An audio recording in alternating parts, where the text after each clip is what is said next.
The film opens with a team of research scientists, led by Phil and Gary, embarking on a weather modification experiment. Their plan involves deploying 2,000 unmanned aerial vehicles, UAVs, to create an artificial cloud and induce rainfall. Joanne oversees the project, while Damon is another researcher on the team. They release small UAVs from an aircraft to interact with a storm, initially achieving success and celebrating their progress. Meanwhile, in Oregon, former scientist turned science fiction author Charlie Prince is promoting his latest book with the assistance of Nora. Nora reminds Charlie of his upcoming studio session, which he reluctantly agrees to attend. As the scientists successfully create the cloud and rain begins to fall, an intense storm develops near the bookstore where Charlie is located. Charlie and Nora step outside to investigate and realize something is amiss. The storm wreaks havoc, causing a fatal car accident. Charlie and Nora narrowly escape a similar fate. On the outskirts of town, a young couple named Eric and Ashley are heading to meet Charlie for a university course and book signing. Eric notices an unusual weather pattern,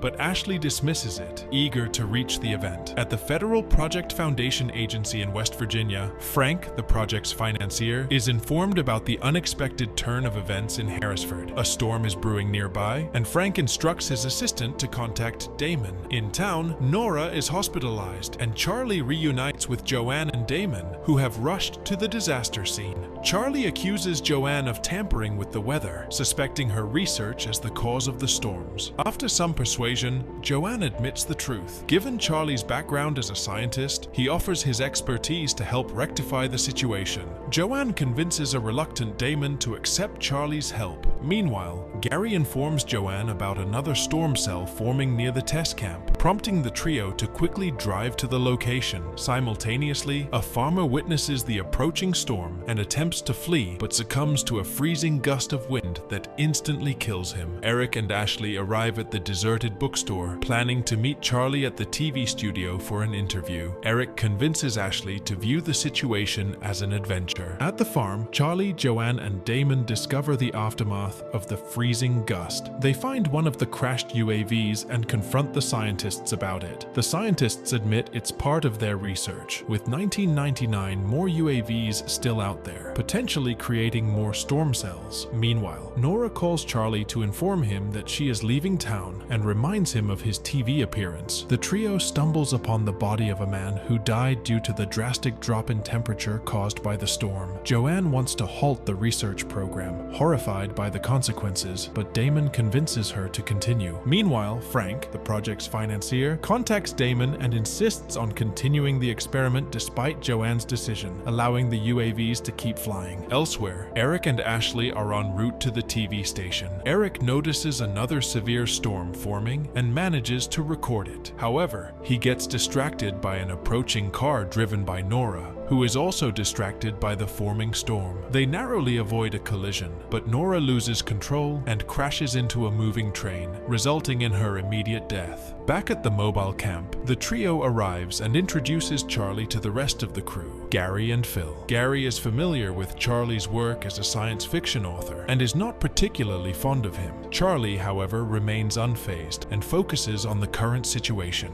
Eric and Ashley, who had a minor collision with a tree, are safe. They discuss their next move, and Eric suggests they broadcast the video they just recorded, thinking it could boost their resumes. At the camp, Charlie shares his observation of hearing a loud sonic boom before the storms hit. Damon suggests it could be thunder, but Charlie theorizes that the 2,000 UAVs in the sky could be creating the cloud and seeding them with silver iodide, causing the sudden temperature drop and the severe storms in various places, including Harrisford and Portland. Damon seems weary of Charlie's theories, but Joanne encourages him to listen and apply Charlie's solutions. During their conversation, Charlie reveals to Joanne that Frank hasn't grounded the UAVs, and they are still out there creating more storms. Frank's rationale is that he wants the UAVs to complete their cycle for the season. Joanne, angered by this, attempts to call Frank, but he ignores the call and it goes to voicemail. Meanwhile, Eric and Ashley, on their way to the station, experience a sudden drop in temperature that freezes them. Back at the camp, Joanne decides to ground the UAVs themselves and instructs Gary to do so. However, Gary informs her that they can't do it from there, as the kill commands are with Frank and the department head. She then suggests they could try to alter what the UAVs are doing up there. She proposes reversing the ionization process so the UAVs won't absorb any more moisture and will simply redistribute it instead of processing it. Gary warns her that they've never done that before, but she insists it's the only solution. Shortly after, while Gary is trying to implement Joanne's theory, he notices another storm cell forming right at the camp. Meanwhile, Charlie notices the severe storms and urges everyone to evacuate quickly. While Gary is gathering their laptops, Phil rushes to start the car, but is swept away by the storm into its center, shocked to see Phil die in front of them.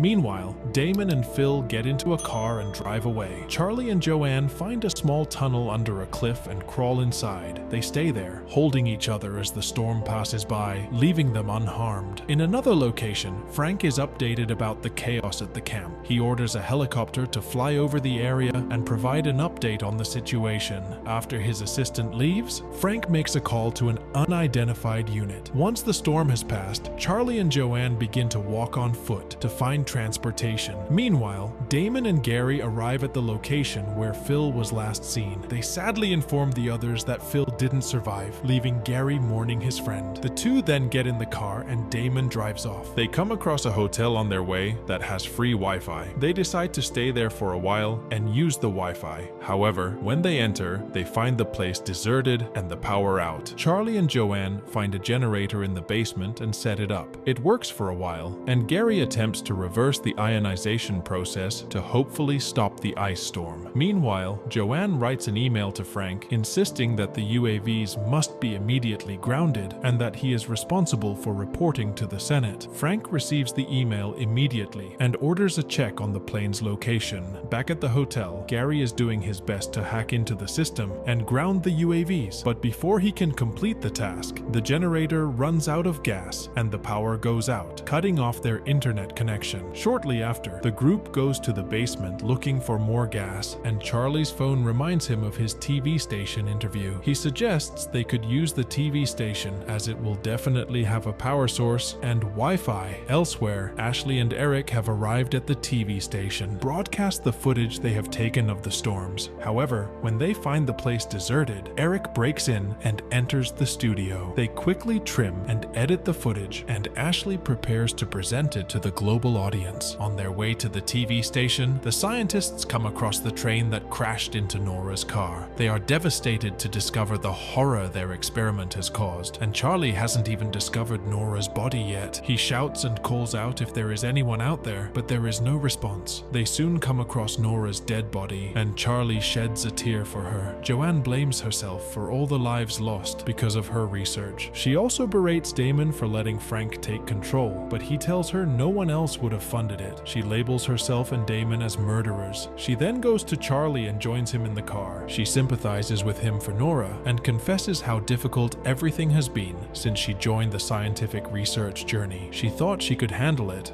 but the bureaucracy and politics are much more complex than she thought. Soon their conversation is interrupted by the formation of another heavy storm next to them, and Charlie calls out everyone to the car. Gary and Damon rush to him, and together they drive off to the TV station. The ice storm chases after them, freezing everything it touches, but they manage to escape it successfully. Elsewhere, Frank is informing his superiors about the current situation with the UAVs. Back at the station, before Eric and Ashley are able to broadcast, the scientists arrive and knock on the studio's door. Initially hesitant, Eric opens the door for them and is surprised to see author Charlie. He calls Ashley to come and see, and she is also surprised and confesses they were initially there to meet him. She also informs him about their assignment they were given. However, Charlie insists that there is a more pressing issue at hand and updates them on the current formation of the storm cell. They understand the gravity of the situation and express their willingness to help. They inform the group about the footage they were about to broadcast. Meanwhile, Frank calls Joanne directly and asks for an update on the storm cell formation. However, Joanne, still upset with him for taking her research, informs him about the new storm cell forming in Portland and Seattle in 2 hours. Frank then informs her that the research is terminated and over and offers his apologies. He then makes a call and orders the termination of the UAVs, which are promptly destroyed. Frank shortly dismisses Joanne and shreds her research paper. At the station, Charlie theorizes that Frank could be hiding something. He believes that Frank didn't do this out of a safety measure, but wanted to see how severe the storms could get. Suddenly, Gary is alerted that a large and heavy storm is already forming in Portland, Oregon. Shortly after, Frank calls again to ask why there is still momentum in the storm cells, as the UAVs have been destroyed. The scientists inform him that the only solution to stop this disaster is to heat up the upper atmosphere ozone with some energy and cut off the power source completely. Frank asks Joanne if it's practical, and she says they could try if only they have the satellite code to enter the system. Initially hesitant, Frank agrees to send Gary the codes. The group then decides to go to the university as it has a high-altitude array. Eric and Ashley are allowed to broadcast their footage for the public, while Charlie and Joanne head to the university. On their way, they see the large storm circling out in the field, causing damage to the environment. They somehow had to pass through it, and Charlie drives right through the ice storm while Joanne is in stress. He managed to pass successfully through the heavy storm, and they finally arrived at the university. Back at Gary, he has received the satellite access codes from Frank, and he is logging in to initiate the process. At the university in the south of Portland, the group rushes inside, but when Damon tries to get out of the car, the ice storms catch up on him and freeze him to death. Joanne sadly leaves him for her own safety. Shortly, they are met with a woman scientist, and they tell her their plan. They need to use this facility to punch a momentary hole in the ozone so they can use the satellites to hear the messages there so that they can extinguish these storms to save the people of Portland. She shows them to the control room, and from there, she assists them in powering up the array. Shortly, they power up the arrays and hope Gary has got the access codes. Meanwhile, Gary is initiating the satellite orbit. Meanwhile, the place is going mad with the heavy storms, and it's destroying the cities. The power source in the facility is running out due to the storm, and the ice is entering the facility. Charlie notices this and tries to rush the process. To their luck, they did it successfully, and the arrays are powered up. The energy generated from that then reaches the cell tower and eventually powers it to the higher atmosphere of ozone. Gary is alerted of the ozone breach detection, and he immediately does his part and fires an energy from the satellite directly to the beam. After a few minutes, the theory is proved practical, and they have successfully dispersed the heavy ice storm cells. The team celebrates after completion, and Joanne takes herself in the arms of Charlie. The movie comes to a close as we see Charlie and Joanne a few days later. They are now dating, and Eric and Ashley arrive to finally do the interview with the author. Back at Frank's office, he receives a CD of Charlie's interview. He initially shows no interest in it, but his assistant assures him that he might want to see it as a copy has already been sent to the Senate Investigation Committee. It turns out that the CD contains evidence of Frank's betrayal. The CD was sent by Damon, Joanne, and Charlie with a note saying, "Good luck in prison." This revelation marks a turning point in the narrative, highlighting the consequences of Frank's actions.